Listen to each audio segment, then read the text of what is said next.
This is GARIS, Masculist, MGTOW flyers.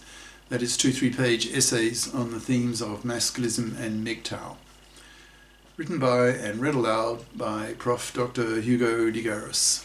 This is flyer number 429, part 2 of 3 parts, entitled Masculism Will Change Women's Self-Conception. Continuing straight on. Thus, masculism will put real pressure on women to fip up, so that the large majority of women will become well-educated with career-competent majors that will enable them to make good money as fips as adults, so that women will be in a position to exercise real power with men. For example, having roughly an equal number of women as men as politicians, as board members of companies, etc.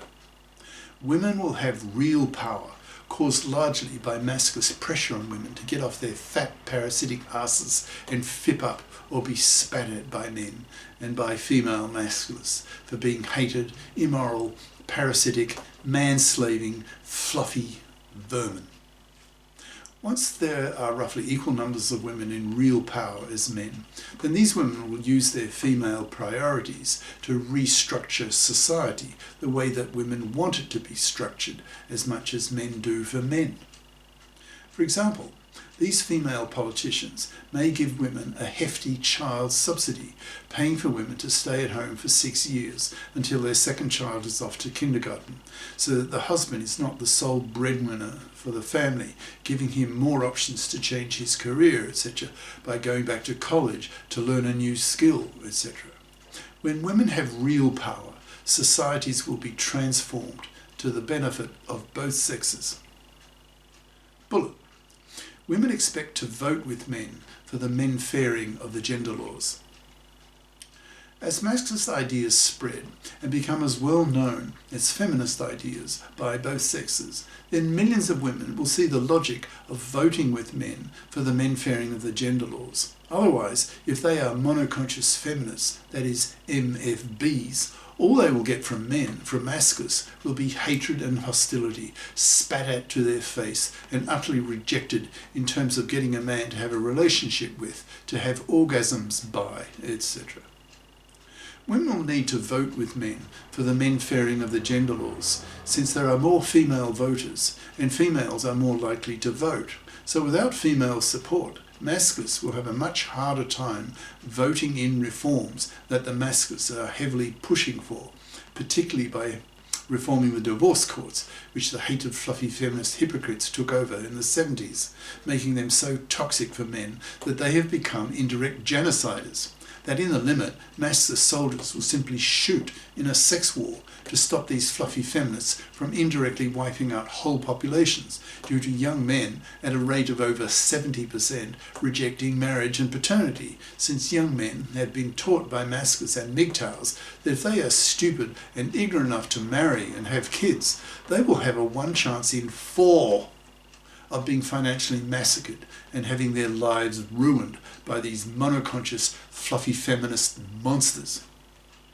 Responsible, mature women who are bi-conscious will see the logic of the masculists and see the necessity for women to vote with men for the men-fairing of the gender laws, not only in the divorce courts, but especially for the legislation of the PARA, that's paternity rejection right, the absence of which, given that women have the MARA, that is maternity rejection right, aka abortion right, so that women have the legislative right to reject an unwanted pregnancy, but men don't have the equivalent right, then this massive injustice is the most blatant example of sexual discrimination that exists. And it's not against women, but against men. It screams out for reform, but will be fought tooth and nail by the hated fluffy feminists, because if legislated, it will force women to fip up, to grow up, to take responsibility for their own lives, instead of being fluffy parasites off the money and labour of a man. The prospect that the PARA will be legislated terrifies fluffies who don't want to grow up. They like being parasites off the money and labour of a man and don't want to take responsibility for their own lives. Such fluffy women, the masculists aim to exterminate slowly by forcing such women to rot on the shelf, manless and spat at. In the coming years, as masculist ideas spread, there will be millions of female masculists who are bi-conscious, who will vote with men to men-fair the gender laws to create a much more gender-just society. Bullet. Women will feel responsible for their own lives. As masculist ideas spread, women will be encouraged by men, masculisted men, and by bi-conscious parents and teachers and male classmates and male work colleagues to fip up and become bi-conscious, so that millions of women will see themselves as responsible for their own lives and will expect to make their own decisions as to how they lead their lives. They will be encouraged by women and forced by, in brackets, masculisted men to behave as FIPs, as responsible adults who do not expect to behave as dependent children on a man.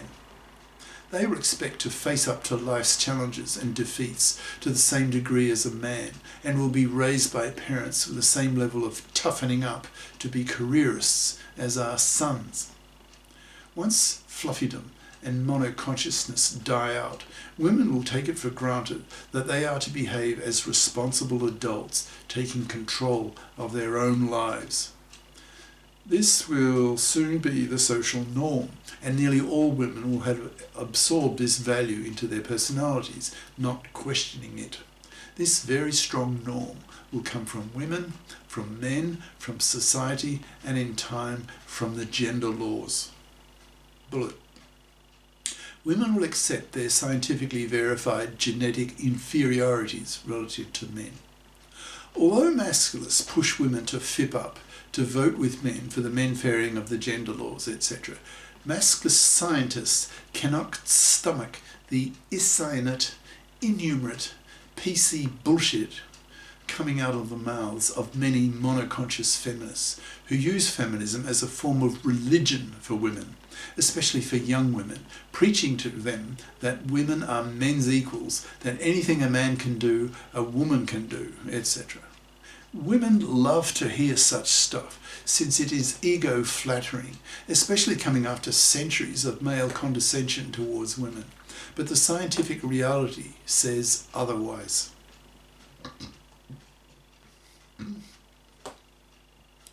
Masculist scientists want women to accept the scientific realities that women are not as capable as men at the top end of the performance scale.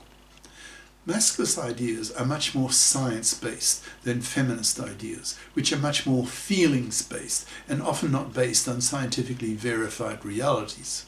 For example, masculist scientists want all thinking people of both sexes to be knowledgeable of the following basic facts concerning women's genetic inferiorities relative to men.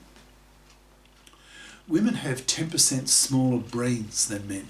That is, 10% fewer neurons than men, hence 10% smaller neural processing capacity than men.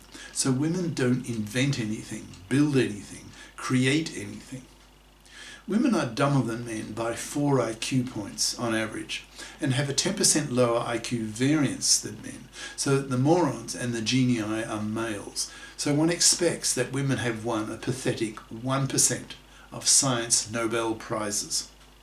Women have 10 times lower testosterone levels in their blood, so are much less aggressive, ambitious, dogged, persistent, so achieve difficult, demanding tasks far less readily than men, so men dominate the achievements in society.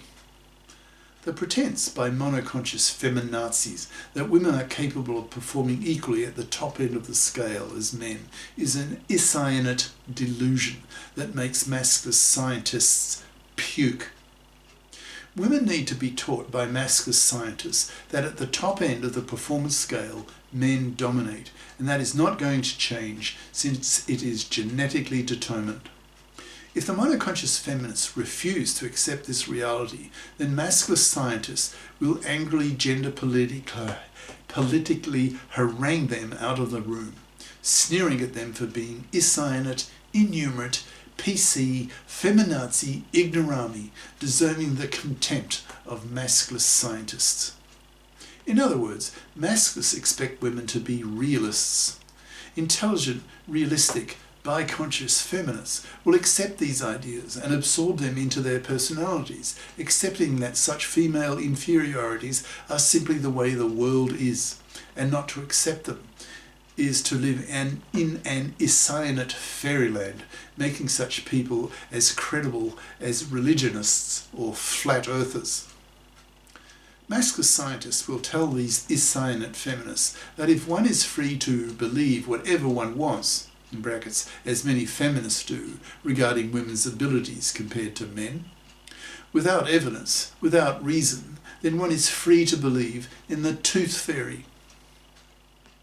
Masculist scientists treat feminist tooth fairyists with contempt and treat them mercilessly as heretics, as burnable witches. Bullet. Women will expect to be competent. With both feminists and masculists pushing women to really fip up and become responsible adults as a result, it will become the norm and expectation of women that they are to become as competent as they are able at their chosen skill that allows them to be financially responsible FIPs as adults. The traditional self-expectation of women that I'm just a helpless female who needs help from a man-slave and from society will die out, and women will expect to be competent, and so will society expect them to be competent.